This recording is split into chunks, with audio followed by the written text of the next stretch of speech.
혹시 화재가 났을 때 우리를 지켜주는 소화 시스템, 그 복잡한 내부가 어떻게 생겼을지 궁금해 본 적 있으신가요? 오늘은 물탱크에서부터 스프링클러까지 이 시스템이 어떻게 생명을 구하는지 그 여정을 한번 같이 따라가 보겠습니다. 우리는 물의 흐름을 따라서 이 시스템의 비밀을 한번 파헤쳐 볼 건데요. 첫 번째, 그 많은 물은 대체 어디서 오는가? 그리고 두 번째, 어떻게 그렇게 강력한 힘을 얻는가? 또 어떤 길을 통해서 화재 현장까지 도달하는 걸까요? 마지막으로 이 모든 게 정말 완벽하게 작동하는지 어떻게 확인할 수 있을까요? 자, 그럼 시작해 볼까요? 모든 여정에는 시작점이 있죠. 소화 시스템의 시작점은 바로 물입니다. 그것도 그냥 물이 아니고요. 저 거대한 불길을 단숨에 잠재울 수 있을 만큼 어마어마한 양의 물을 안정적으로 확보하는 것, 이게 바로 모든 것의 첫 단추라고 할 수 있죠. 근데 말이죠. 그 어마어마한 물을 대체 어떻게 저장하고 또 어떻게 필요한 압력을 만들어낼까요? 이게 건물의 높이나 구조에 따라서 최적의 방법이 다 다르거든요. 지금부터 그 다양한 해결책들을 하나씩 살펴보겠습니다. 가장 직관적인 방식이죠. 바로 고과수조입니다. 높은 곳에 있는 물이 아래로 떨어지면서 자연스럽게 압력이 생기는 원리를 이용하는 거예요. 마치 산 꼭대기 저수지에서 물을 쫙 내려보내는 것처럼요.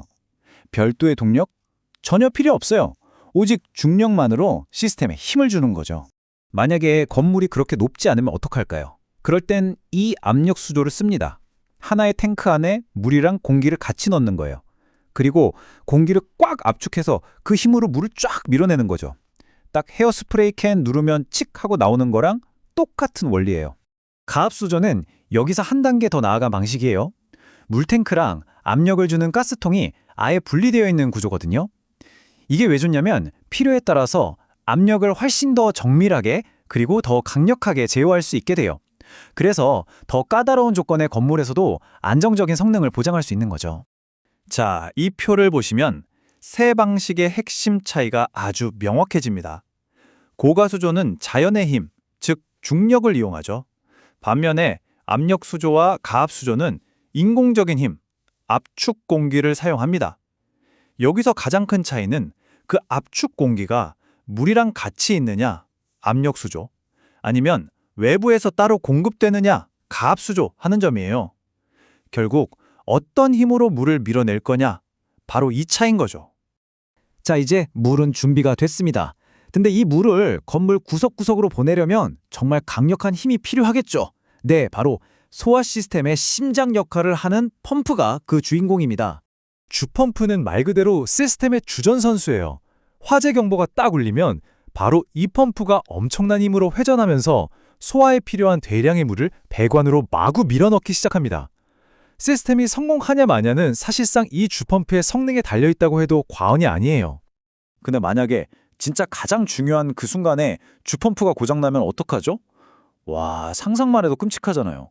그래서 항상 똑같은 성능의 예비 펌프가 대기하고 있는 겁니다. 주펌프에 문제가 생기는 즉시 바로 투입되는 그야말로 시스템의 생명을 지키는 든든한 보험 같은 존재죠. 근데 여기서 문제가 하나 생겨요. 배관에서 물이 아주 조금씩 새거나 압력이 살짝 떨어지는 그런 사소한 문제들이 있잖아요. 그때마다 이 거대한 주펌프를 돌리는 건 너무 비효율적이지 않을까요? 펌프도 금방 다를 거고요.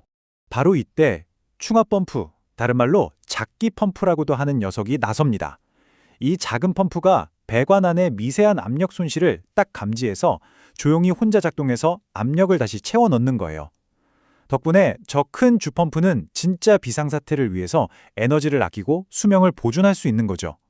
뭐랄까, 큰일을 하기 전에 자잘한 건 알아서 처리해주는 똑똑한 조수 같다고 할까요? 자, 심장이 이제 강력하게 피를 뿜어내기 시작했습니다. 그럼 이제 이 피를 온몸 구석구석으로 전달할 혈관이 필요하겠죠? 맞습니다. 바로 물을 화재 현장까지 정확하게 이끌어주는 배관과 밸브들을 살펴볼 차례입니다. 급수배관은 소화 시스템의 대동맥, 그러니까 고속도로라고 생각하시면 돼요. 수원지에서부터 건물 곳곳에 설치된 소화 설비까지 물이 이동하는 가장 크고 중요한 길이죠. 이 길이 막히면 시스템 전체가 그냥 마비되는 겁니다. 아주 중요하죠. 고속도로에서 작은 길로 빠져나가려면 나들목이 필요하잖아요.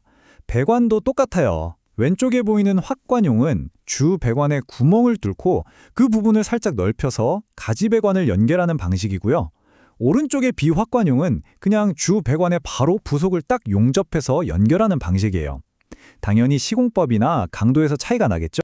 이 밸브의 핵심은 이름 그대로 개폐 표시형이라는 거예요. 밸브가 지금 열려 있는지 닫혀 있는지를 밖에서 바로 한눈에 알 수 있다는 거죠. 이게 왜 중요하냐면 만약에 점검하다가 누군가 밸브를 잠가놓고 까먹었다고 생각해 보세요. 그럼 불이 났을 때 물이 안 나오겠죠. 정말 최악의 상황이잖아요. 바로 이 간단한 시각적 표시 하나가 그런 끔찍한 재앙을 막아주는 겁니다. 자, 지금까지 시스템의 근육과 혈관을 봤습니다. 이제는 이 모든 걸 통제하는 눈과 뇌를 만나볼 차례예요. 시스템이 대체 어떻게 화재 위험을 감지하고 또 언제 펌프를 돌려야 할지 스스로 판단하는 걸까요? 바로 이 장치가 시스템의 뇌 역할을 합니다. 기동용 수압 개폐 장치라고 하는데요.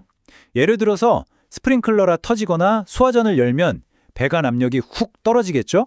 그 미세한 변화를 딱 감지해서 즉시 펌프한테 지금이야! 적동해! 하고 신호를 보내는 거죠. 압력계도 종류가 있어요. 왼쪽의 진공계는 대기압보다 낮은 압력, 그러니까 진공 상태를 잴 때 쓰는 거예요. 펌프가 물을 쫙 빨아들이는 쪽, 그 흡입식 압력을 화면할 때 필요하죠. 반면에 오른쪽 연성계는 대기압보다 높은 압력이랑 낮은 압력 둘 다 잴 수 있어요. 그래서 시스템 전반적인 압력 변화를 두루두루 모니터링할 때 쓰입니다. 좋습니다. 이렇게 복잡한 부품들이 다 모여 있는데 이게 과연 결정적인 순간에 제대로 작동할지 우리가 어떻게 믿을 수 있을까요? 당연히 테스트를 해봐야죠. 가장 중요한 테스트 중 하나가 바로 이 체절 운전입니다. 일부러 물이 나가는 출구 밸브를 꽉 잠근 상태에서 펌프를 돌려보는 거예요. 아니, 왜 이렇게까지 극한의 테스트를 하냐고요? 물이 흐르지 않을 때 펌프가 과연 어느 정도의 압력까지 견딜 수 있는지, 그리고 과압 방지 장치가 제때 잘 작동하는지 확인하기 위해서입니다. 아주 중요한 테스트죠. 체절 운전 시의 펌프의 압력은 정격 압력의 140%를 넘으면 안 된다는 기준이 있어요. 여기 보이는 150%라는 숫자는 과거 기준일 수 있는데 중요한 건 이 숫자가 상징하는 안전 한계라는 개념입니다. 즉, 펌프가 아무리 세게 돌아도 배관이 터지거나 하지 않도록 압력이 일정 수준 이상으로 절대 올라가지 않아야 한다는 거죠. 시스템의 아주 중요한 안전 기준을 의미합니다. 그렇다면 성능을 평가하는 기준점은 뭘까요? 바로 전격 토출량 100%입니다. 이게 뭐냐면 펌프가 설계된 표준 압력에서 1분에 얼마나 많은 양의 물을 뿜어낼 수 있는가, 그 기준값을 말하는 거예요. 모든 성능 테스트는 바로 이 100%를 기준으로 좋고 나쁨을 평가하게 됩니다. 자, 오늘 우리는 소화 시스템을 이루는 각 부품들을 하나하나 뜯어봤습니다. 하지만 정말 중요한 건 따로 있죠.